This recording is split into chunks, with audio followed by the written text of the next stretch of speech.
하나님 나라 백성인 하백 여러분, 하백의 성경 아카데미에 오신 것을 환영합니다. 이 시간은 성경신학 64강 시간입니다. 함께 나눌 주제는 성경의 큰 그림 가운데 하나님 나라 패턴입니다.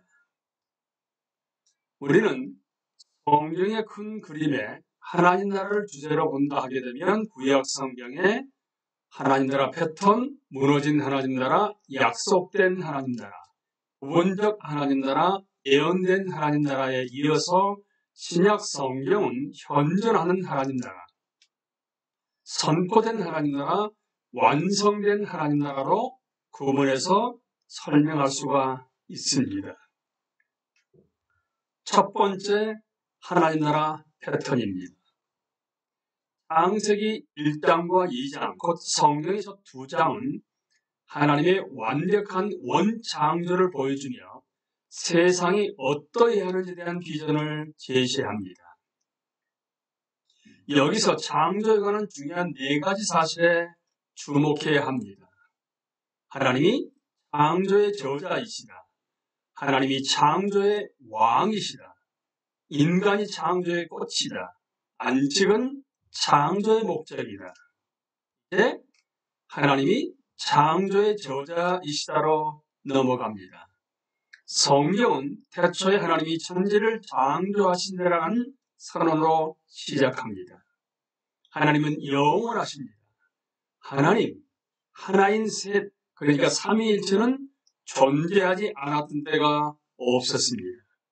예수님은 베들레헴 구유에서 태어나셨을 때 사람의 몸을 입고 오셨습니다. 그러나 예수님은 이때부터 존재하기 시작하던 것이 아닙니다. 하나님은 언제나 삼위일체, 곧 아버지와 아들과 성령입니다. 하나님은 다른 무엇도 존재하기 전에 존재하셨습니다. 하나님이 말씀하시자 우주가 물로부터 생겨났습니다. 문자 그대로 하루가 24시간 엿새 만에 창조를 완료하셨느냐, 아니면 더 긴 시간이 걸렸느냐는 중요하지 않습니다. 창세기 1장을 어떻게 해석해야 하느냐를 두고 그리스도인들 사이 의견이 분분합니다. 하지만 중요한 것은 하나님이 만물의 창조주, 창조자시라는 사실입니다. 성부 하나님이 주도하셨습니다. 창세기는 성령도 참여하셨다고 말합니다. 하나님의 영은 수면 위에 운행하십니다. 창세기 1장 2절 말씀입니다. 신약 성경은 예수님, 곧 하나님의 아들이 창조시에 하나님의 대리자였다고 가르칩니다. 만물이 그로 말미암아 지은 바 되었으니 지은 것이 하나도 그가 없이는 된 것이 없느니라. 요한복음 1장 3절입니다. 모든 것이 그분으로 말미암아 창조됐고 그분을 위하여 창조되었습니다. 골로새서 1장 16절입니다. 성경은 하나님이 자신의 피조물을 기뻐하셨다고 강조합니다. 성경은 첫째 날과 둘째 날을 제외하고는 하나님이 하루하루 창조의 노동을 마치신 후에 보시기에 좋았다라고 기록하고 있습니다. 그리고 하나님은 창조를 모두 마치고 무척 만족해 하셨습니다. 하나님이 지으신 모든 것을 보시니 심히 좋았더라. 물질 세계에 대한 이러한 태도는 영적인 것과 영혼에만 관심을 두는 많은 철학 및 종교와 매우 다릅니다. 나머지 모든 것은 기껏해야 2차적인 중요성을 갖는 것이며 최악의 경우 악으로 여겨집니다. 이러한 철학과 종교는 구원이란 영혼이 육신의 감옥에서 해방되어 하나님이 사는 비물질 세계로 들어가는 것이라고 이해합니다. 그러나 성경에는 이런 관점들이 발붙일 자리가 없습니다.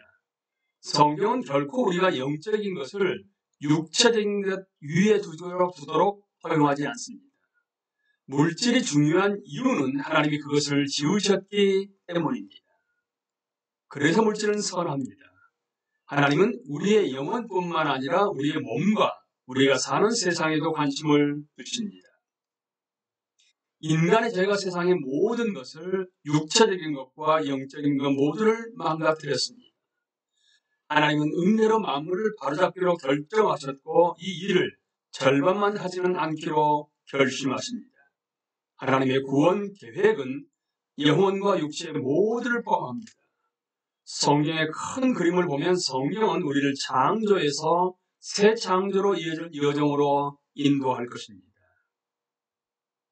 하나님은 태초에 만물을 창조하셨고 마지막에는 만물을 속량하실 것입니다. 성경은 천국에서 완성될 결말을 향합니다. 하나님이 자신의 세상을 향해 세우신 계획의 정점이 천국이기 때문입니다. 많은 면에서 천국은 우리를 태초로 모든 것이 애초에 계획된 방식으로 되돌릴 것입니다. 새 에덴입니다. 하나님이 창조의 왕이시다로 넘어갑니다. 만물의 창조자로서 하나님은 만물의 주인이십니다. 하나님은 자신이 지으신 만물에 합당한 왕이십니다.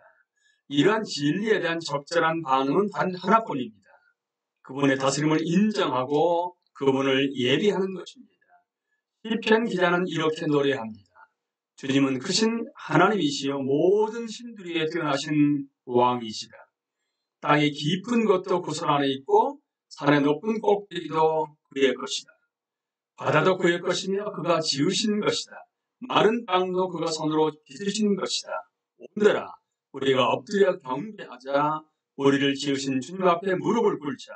그는 우리의 하나님이시요 우리는 그가 기르신 백성이며 그가 손수 이끄시는 양떼다. 오늘 너희는 그의 음성을 들어 보아라. 시편 95편 3절부터 7절 말씀입니다. 많은 동양 종교의 사고에서 자연세계는 신에게서 나옵니다. 만물은 신의 일부입니다. 개미나 파리 한 마리도 죽여서는 안 됩니다. 개미나 파리도 나무, 산, 인간들을 비롯해 모든 것과 함께 신입니다. 그러나 성경은 이러한 사고를 허용하지 않습니다. 하나님은 초월적이며 자신이 지은 모든 것을 뛰어넘으시며 그것과 뚜렷이 구분됩니다. 이 진리가 성경이 우상 숭배를 그토록 혐오하는 이유를 설명합니다. 10계명 중에 둘째 계명을 보시기 바랍니다. 하나님이 만물을 지으셨다면 창조 세계에 존재하는 그 무엇이라도 마치 그것이 하나님인 양 예배하는 것은 하나님을 욕되게 하는 것입니다. 그것은 하나님보다 못하기 때문입니다. 하나님만이 예배를 받으시기에 합당하십니다. 하나님의 피조물로서 우리의 의무는 우리의 왕이신 하나님께 복종하고 마땅히 그분에게 돌아가야 할 영광을 그분에게 돌리는 것입니다. 우리의 주님이신 하나님, 주님은 영광과 존귀와 권능을 받으시기에 합당하신 분이십니다. 주님께서 만물을 창조하셨으며 만물은 주님의 뜻을 따라 생겨났고 또 창조되었기 때문입니다. 계시록, 요한계시록 4장 11절 말씀입니다. 이제 인간이 창조의 꽃이다로 넘어갑니다. 인류학자 데스몬드 모리스는 이렇게 썼습니다. 인간은 동물이다. 인간은 때로 괴물이고 때로 아주 아름답지만 그래도 언제나 동물이다. 이 말은 여기까지만 옳습니다. 우리는 창조 때 짐승들과 같은 날 창조된 피조물이며 짐승들과 공통점이 많습니다. 그러나 우리는 단지 털없는 원숭이인 동물이 아닙니다. 하나님의 모든 피조물 가운데 우리만 하나님의 형상으로 창조되었습니다. 하나님이 당신의 형상대로 사람을 창조하셨으니 곧 하나님의 형상대로 사람을 창조하셨다. 하나님이 그들을 남자와 여자로 창조하셨다. 창세기 1장 27절 말씀입니다. 이것은 모든 사람에게 적용됩니다. 여자와 남자, 흑인과 백인, 늙은이와 젊은이, 태어나지 않을 사람과 태어난 사람, 정신적으로든 신체적으로든 장애인과 비장애인 모두에게 적용됩니다. 어떤 사람의 아들에 대해 이렇게 말할 수 있겠습니다. 그 녀석은 아버지를 빼앗아갔어. 아버지랑 판박이라니까. 아들이 아버지와 동일한 존재라는 뜻이 아니라 아버지를 닮았다는 뜻입니다. 아들에게서 아버지를 볼 수가 있습니다. 우리와 하나님도 비슷합니다. 어느 저자가 이것을 잘 표현했습니다. 사람이 피조물인 것은 하나님께 지음을 받았기 때문이다. 그러나 사람은 특별한 피조물이며 하나님처럼 창조되었다. 우리는 그 어떤 피조물도 못하는 방식으로 하나님의 본성을 어느 정도 반영합니다. 하나님의 형상으로 특별하게 창조된 존재로서 모든 인간은 큰 존엄을 갖습니다. 그리고 하나님은 인간을 나머지 모든 창조 세계 위에 두어 그것을 책임지게 하셨습니다. 하나님은 이렇게 말씀하셨습니다. 우리가 우리의 형상을 따라서 우리의 모양대로 사람을 만들자. 그리고 그가 바다의 고기와 공중의 새와 땅 위에 사는 온갖 들짐승과 땅 위를 기어다니는 모든 길짐승을 다스리게 하자. 창세기 1장 26절 말씀입니다. 이것은 남용과 학대 현장이 아닙니다. 하나님은 사랑의 통치자이시며 우리는 그분의 형상을 지닌 자로서 창조 세계를 사랑으로 다스려야 합니다. 우리는 하나님의 소중한 창조 세계를 돌보는 책임을 맡은 하나님의 청지기입니다. 우리는 이 시간에 하나님 나라의 패턴인 창세기 1장, 2장을 통해서 하나님이 창조의 저자이시다. 하나님이 창조의 왕이시다. 인간이 창조의 꽃이다에 대해서 함께 나누었습니다. 다음 시간은 안식은 창조의 목적이다부터 시작하겠습니다. 강의를 마칩니다. 감사합니다.